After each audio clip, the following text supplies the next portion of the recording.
तो हमने पारित बोला है, लेकिन अभी हम लोग इसको पारित करेंगे।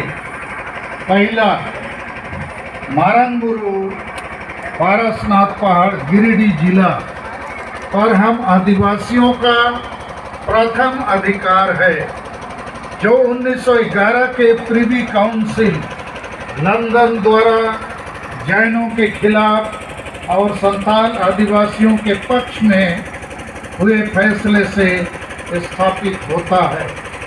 अतः संबंधित अधिकारी अविलंब इसकी पुनर्वासी करें।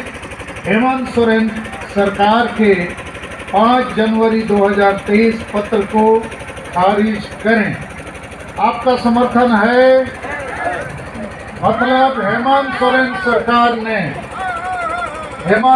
सरकार ने जो लिखा है कि मारंगुरु जैन का है वो गलत है, तो ये प्रस्ताव हम लोग पास करते हैं, ठीक है।